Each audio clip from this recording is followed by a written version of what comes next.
দেশের ফুটবলে বইছে বসন্তের হাওয়া। হামজা চৌধুরী বাংলাদেশের হয়ে নাম লেখানোর সঙ্গে সঙ্গে যেন বদলে গেছে ফুটবল। এতে বাংলাদেশ পেল ইতিহাসের সবচেয়ে দামি খেলোয়াড়। এই জায়গায় সাকিব আল হাসানকেও টক্কর দিয়েছেন হামজা। এতদিন ধরে ক্রিকেট ফুটবলে সবচেয়ে ধনী তারকা ছিলেন সাকিব।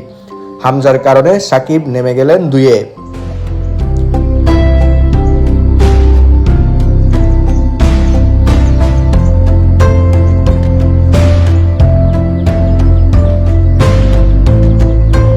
একটু হিসেব নিকেশে কাটাছেড়া করা যাক।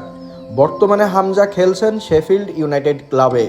লেস্টার সিটি থেকে ধারে আসা হামজার প্রতি সপ্তাহের বেতন 50,000 পাউন্ড, টাকার অঙ্কে প্রায় 80 লাখ টাকা। প্রতি মাসে বেতন থেকেই পান 3 কোটি 20 লাখ টাকা, আর বছরে প্রায় 40 কোটি টাকা। বর্তমানে শেফিল্ড ইউনাইটেডের সবচেয়ে বেশি বেতনের ফুটবলারও হামজা।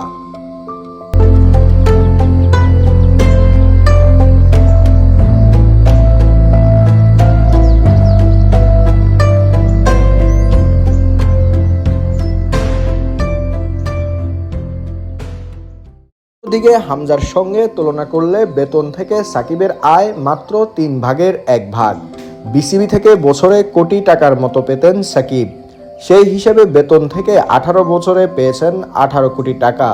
এছাড়া ম্যাচ ফি, উইনিং বোনাস হিসেব করলে 18 বছরে আসবে সর্বোচ্চ 20 কোটি টাকা। আইপিএল থেকেও সাকিব আয় করেছেন 20 কোটির বেশি। তবে বাংলাদেশের বিজ্ঞাপনী মার্কেটে একচেটিয়া সাকিবের দখলে ছিল। সব মিলিয়ে পুরো ক্যারিয়ার হিসাব করলেও সাকিবের আয় হবে সর্বোচ্চ 300 কোটি টাকা। অন্যদিকে বছর ঘুরলে হামজার অ্যাকাউন্টে জমা হয় 40 কোটি।